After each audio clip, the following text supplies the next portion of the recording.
Hello, my name is Lori Jones, and I'm a married 47-year-old mother of two sons, ages 11 and 13.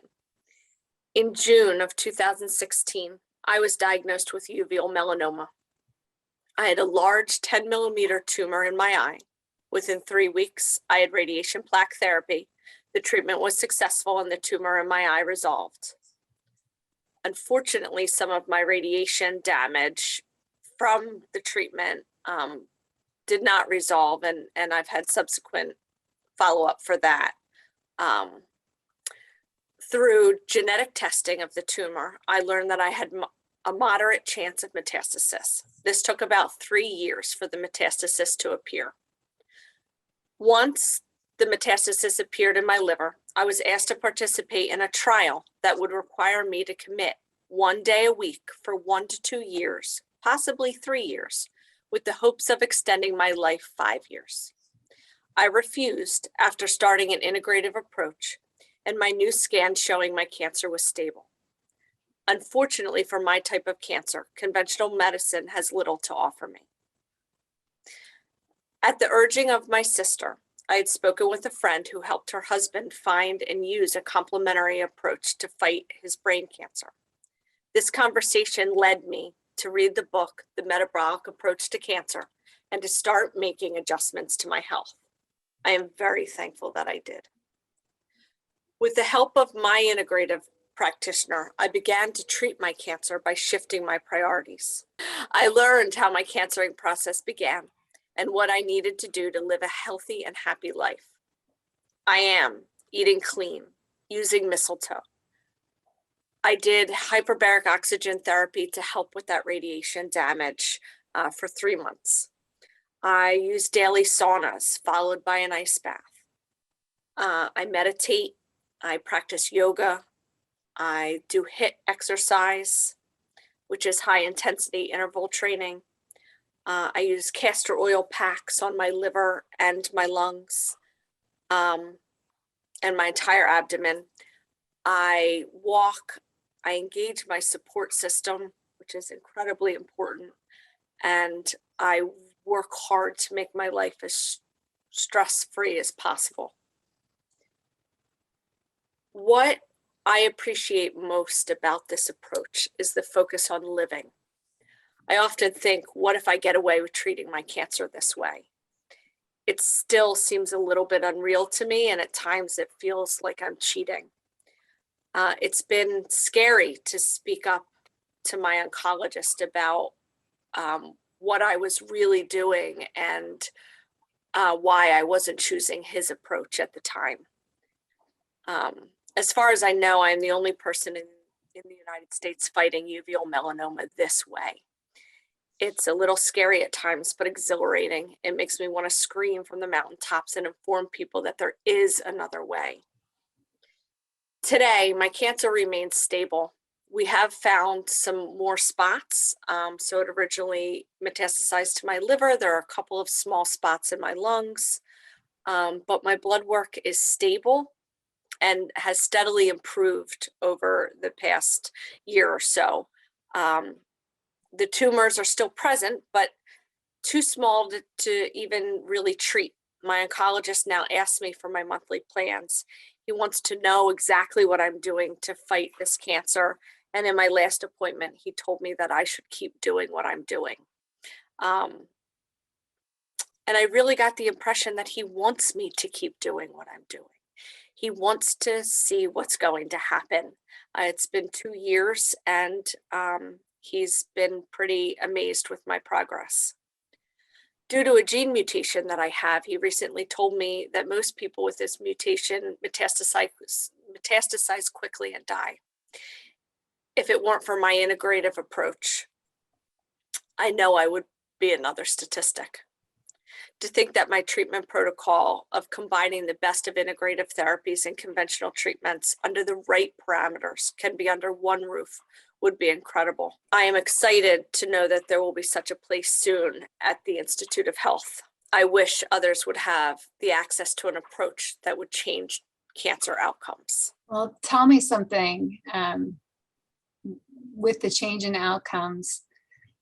When you look back and you think of how far you've come and what all you've been through, how did cancer change your perspective on health? I question everything. But I also feel really strongly that health comes from within, whereas I think I always thought health came externally before, where I had no power over whether or not I got sick, where I didn't know what my microbiome was. I didn't understand what it was to have a healthy gut and what that would mean. My allergies are gone. I haven't been sick in 2 years. I had all of this inflammation in my body that is gone. What I also did not say in that was that I drastically changed my diet. I didn't talk about that at all.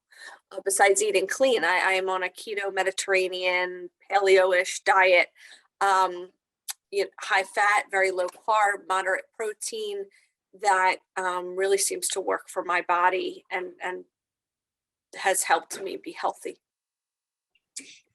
You mentioned that you, as far as you know, are the only patient treating your type of cancer in this manner. So it clearly required a leap of faith. How did you make that decision? How did you dip your toe into this approach? I was really lucky that I had just started asking the questions before I metastasized, about 6 months before I knew. And so I started making changes, and I was getting connected with my integrative practitioner, my naturopathic doctor. And once we found out I metastasized, and they wanted me in this trial, I had a couple of months already. And so I'd follow up scans, and my scans showed no growth. And in the biggest tumor at the time, which was only 1 centimeter, it was back down to 8 millimeters.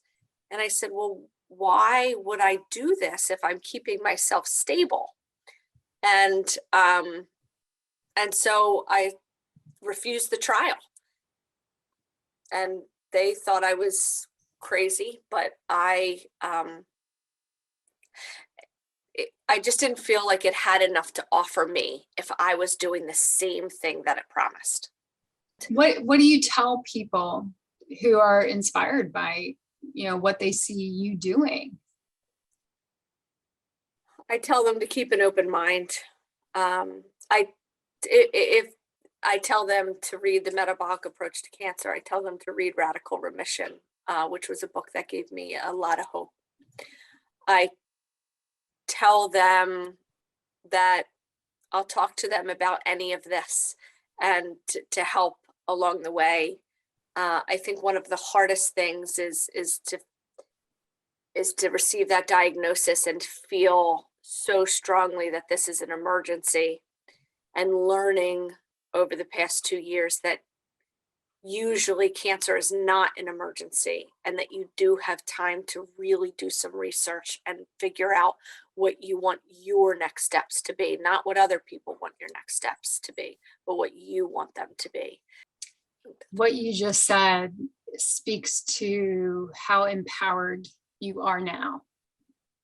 What gave you that sense of power, even when you have, doctors that are casting doubt, or perhaps maybe, not on board with some of your ideas because they might be outside of what they've learned, known, been exposed to in their lives? I think what has empowered me the most is that I'm doing it. And that, the appointments along the way have confirmed that I'm doing it. And I have monthly blood work that I go over, but even, with my oncologist and my scans, they have consistently shown that I'm managing this, and that has slowly empowered me more and more,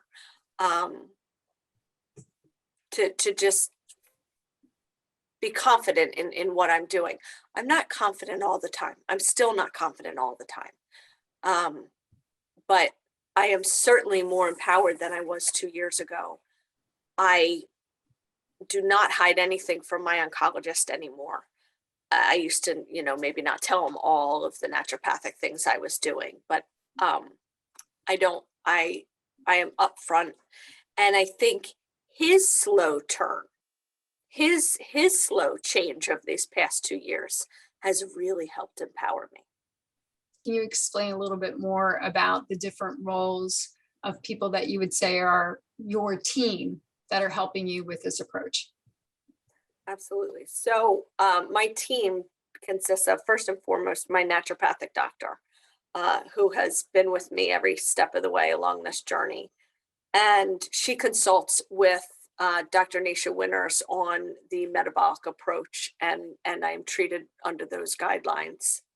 I have my primary care physician who believes in the metabolic approach as well, and who helps me with any scripts or orders for tests that I may need, and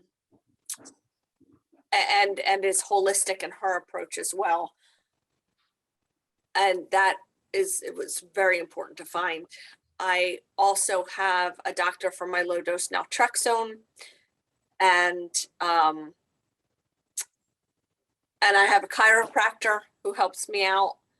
And then the rest of my team, I would say, is my support system, my family, who is on board with this approach and helps support me doing the things I need to do every day and making the food I need to make, and helps me make the food I need to make.